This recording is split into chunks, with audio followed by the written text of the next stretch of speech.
Hello दोस्तों, कैसे हो? पाकिस्तान जो है वो अपनी आदतों से बाज नहीं आएगा और हर रोज कुछ ना कुछ इस तरीके की प्लानिंग करता रहता है कि जिस तरीके से किसी भी तरीके से इंडिया के अंदर जो है टेररिज्म फैलाया जाए, टेररिस्ट को भेजा जाए, खून खराबा करा जाए, इकॉनमी डीरेल करी जाए। अब तो कुछ कंट्रीज को भी इंडिया की जो सक्सेस है, जो प्रोग्रेस है, अच्छी नहीं लग रही है, क्योंकि इंडिया की जो इकॉनमी है वो 6.5% से सबसे हाईएस्ट रेट से जो है इकॉनमी इंडिया की बढ़ रही है। और वो जो प्रोग्रेस है वो इंडिया की प्रोग्रेस कुछ कंट्रीज को पसंद नहीं आ रही है। तो मे बी पॉसिबल पाकिस्तान को फंडिंग दी जा रही हो कि आप किसी भी तरीके से इंडिया में जो है इसकी इकॉनमी को डीरेल करो और जो एक्टिविटीज आपको करनी है वो करो। पाकिस्तान को तो एक ही एक्टिविटी आती है, वो है टेररिज्म। उसके पास वो टेररिज्म की फैक्ट्री है उसके पास। 20 जुलाई को फटाफट उसने उसने टेररिस्ट की मीटिंग बुलाई। वहाँ पे लश्कर तौबा थे और टेररिस्ट आउटफिट्स थे, ग्रुप्स थे, उन सब लोगों को ये कहा गया कि फटाफट नए रिक्रूटमेंट करो, लोगों को ट्रेन करो और हमारी प्लानिंग के हिसाब से इनको जल्दी से जल्दी वहाँ पे टेररिज्म फैलाना शुरू करूँ जम्मू एंड कश्मीर के अंदर। उन्होंने अपना जो पैसा उनको मिला ही था फॉरेन कंट्री से, वो पैसा उन्होंने जो है फंडिंग करनी शुरू कर दी लश्कर तौबा को। अब लश्कर तौबा जो है सामने तो आ नहीं सकता, क्योंकि एफएटीएफ का जो रोक लगी हुई है, जिसके अंदर उन्होंने बोल रखा कि टेररिज्म बिल्कुल बंद कर देना चाहिए पाकिस्तान को।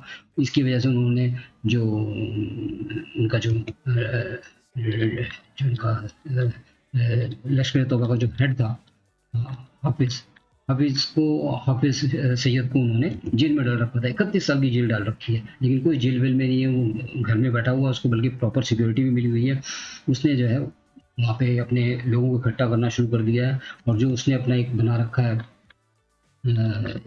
उधर जम्मू एंड कश्मीर के अंदर था रेजिस्टेंट फ्रंट, वो ऑर्गेनाइजेशन को उसने एक्टिव करा और लोगों ने वहाँ पे जो है जो ये जो रेजिस्टेंट फ्रंट है, ये 370 एप्लीकेशन के बाद बनाया गया था। इसने बहुत सारे वहाँ पे खून खराबा करना शुरू करा है। तब से इसने बहुत सारे एक्टिव कर रखे हैं। इसका जो बेसिकली काम जो है वो है कि वहाँ पे सिक्योरिटी फोर्सेस को मारना, माइनॉरिटीज़ को मारना, इनोसेंट सिविलियंस को मारना।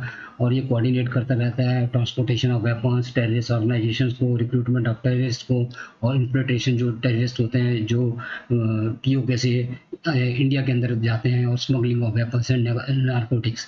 और इसने अपनी एक हिट लिस्ट भी बना रखी है। फिर उस हिट लिस्ट के हिसाब से इसने कई लोगों को मारा हुआ। फरवरी 28 को इसने संजय शर्मा जो कश्मीरी पंडित था उसको मारा था। और ये इसने एक वार्निंग भी दे रखी है वहाँ पे सिख को कि आप जो सिक्योरिटी फोर्सेस से निकलो, नहीं तो आपको मारा जाएगा। इस तरीके के वो एक्ट करते रहते हैं। तो इस प्रेशर के अंदर जो है आर्मी ने अपने जो सिक्योरिटी फोर्सेज है उसको एलओसी पे बहुत स्ट्रांगली प्लेस कर रखा है। और कोई भी इनकी जो एक्ट होती है उसको न्यूट्रलाइज कर दिया जाता है। फिर भी ये लोग वहाँ पे फ़ायदा उठाते हैं घने जंगलों का।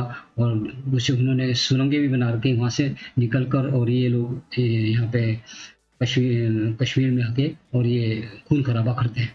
अभी जो है इनका जो एम जो था, ये 4 सितंबर को उन्होंने अपना एम शुरू करा था कि किसी तरीके से टेररिज्म वहाँ पे फैलाया जाए इंडिया के अंदर, और G20 के अंदर ये एक मैसेज दिया जाए कि यहाँ पे तो खूब टेररिज्म होता है। तो इसके ऊपर उन्होंने जो commander, lieutenant general commander Upendra Dwivedi, उन्होंने बुधवार को ये बताया था कि ये लोग ये चाहते ये लोग खुश नहीं है वहाँ से कि इंडिया के अंदर इतने जम्मू एंड कश्मीर में जो इतने टूरिस्ट आए। लास्ट ईयर 188 करोड़ जो है, 1.88 करोड़ टूरिस्ट आए थे। इस साल जो है एक्सपेक्टेड है 2.25 करोड़ के। तो ये चाहते हैं कि जो टूरिस्ट हैं वो डरें और घबराएं और वो यहाँ पर कश्मीर में आना बंद कर दें, और टूरिज्म जो है वो बिल्कुल ख़त्म कर दिया जाए।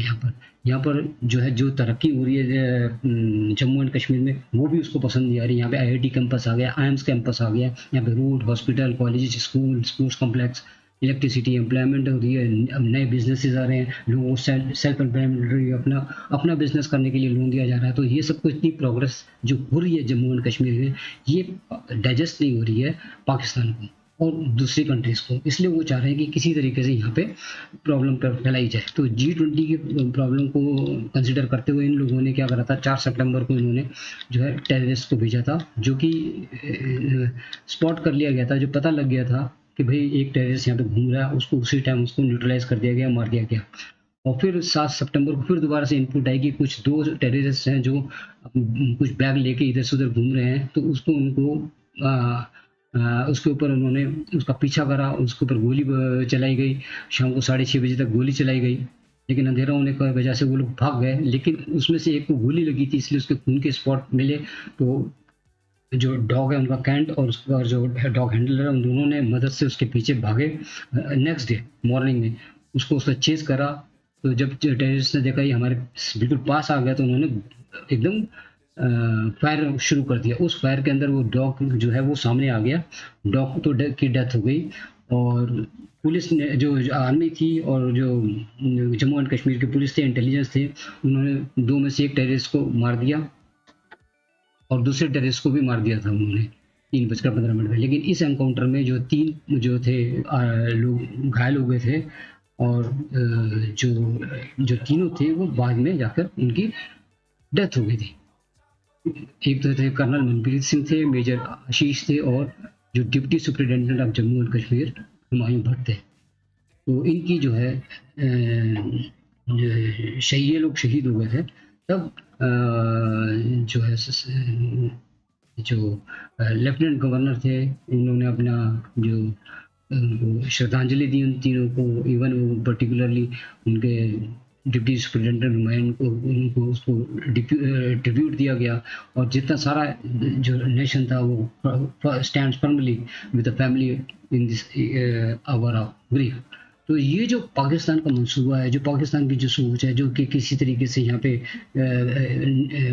डिस्टर्बेंस करी जाए, वो हिंदुस्तान की जो आर्मी है और जो सीक्रेट फोर्स है वो बहुत ही एक्टिव है। और इसके अंदर जो है आर्मी ने ड्रोन का भी यूटिलाइज करा गया। जो ड्रोन टेक्नोलॉजी यूज़ करी, उस टेक्नोलॉजी से उन्होंने आइडेंटिफाई करा कि कहाँ पर टेररिस्ट हैं, उनकी कहाँ पे किसी केव के अंदर थे। उस केव के अंदर उन्होंने ड्रोन की मदद से उन्होंने फायर भी करा गया। और आर्मी ने इसके अंदर रॉकेट लॉन्चर भी यूज़ करे गए। काफ़ी हैवी आर्मी डिप्यूट करी गई टू न्यूट्रलाइज दिस टेररिस्ट। तो आज सुबह जो आर्मी ने जो घेरा था टेररिस्ट को, कोई 3 टेररिस्ट उन्होंने स्पॉट करे थे। तो उन्होंने तीनों टेररिस्ट को मार दिया गया था। एक टेररिस्ट जो घायल हो गया था, उसने मदद मांगनी शुरू कर दी पाकिस्तान आर्मी से, जो कि इंटरसेप्ट करी गई उसकी डिस्कशन जो बातें थी। और ये क्लियर होगा कि आर्मी जो पाकिस्तान है वो कितना इन्वॉल्व है विद दिस टेररिज्म, और टेररिस्ट को कितना सपोर्ट करते हैं उन्होंने। इनफैक्ट उन्होंने जब उस टेररिस्ट ने हेल्प मांगी, तो वो जैसे कि क्रॉस कर सके पाकिस्तान बॉर्डर, उन्होंने फायरिंग भी शुरू कर दी इंडिया के ऊपर कि ये टेररिस्ट जिससे निकल कर इस तरफ आ जाए। और फाइनली वो उधर पहुंच भी गया, लेकिन ये पता लगा कि जब तक वो पहुंचा तब तक उसकी डेथ हो चुकी थी। उन्होंने उसकी वहां से बॉडी भी उठा ली थी। तो इससे क्लियर हो गया कि पाकिस्तान की जो पूरी इन्वॉल्वमेंट है इंडिया के अंदर टेररिज्म फैलाना, ये प्रूव करता है, ये पाकिस्तान के माइंड सेट को बताता है। तो ये एक खबर थी जिसके अंदर मैं बताना चाह रहा था कि पाकिस्तान जो मंसूबे हैं वो ये हैं कि किसी तरीके से इंडिया को इंडिया की इकोनॉमी को डिरेल करा जाए। इकोनॉमिक उसकी इंडिया की प्रोग्रेस को देख नहीं पा रहा, ना वो देख पा रहा, ना और दूसरे देश देख पा रहे हैं। और उसको खूब जबरदस्त फंडिंग करी जा रही है पाकिस्तान के ISI और आर्मी को। और वो लोग उस फंडिंग को यूटिलाइज कर रहे हैं टेररिज्म फैलाने के लिए। लेकिन हमारी जो आर्मी है उन्होंने चारों तरफ से जो है इस तरीके से इतना सिक्योर कर रखा बॉर्डर को कि वो इन लोगों की जो मंसूबे उनको पूरा नहीं होने देते हैं। अब वो लेटेस्ट टेक्नोलॉजी यूज़ कर रहे हैं। और आप आज के तो जो उन्होंने ड्रोन को भी यूज़ करा, उस ड्रोन के थ्रू उन्होंने 3 टेररिस्ट को भी उन्होंने एनकाउंटर करा। तो ये एक छोटी सी न्यूज़ थी जो पाकिस्तान की तरफ से आ रही थी, जो मैं आपके साथ डिस्कस करना चाह रहा था। तो आई होप आपको पसंद आई होगी। अगर पसंद आई होगी तो लाइक करिए, सब्सक्राइब करें और मेरे चैनल को please press the bell icon button. Thank you for watching my channel.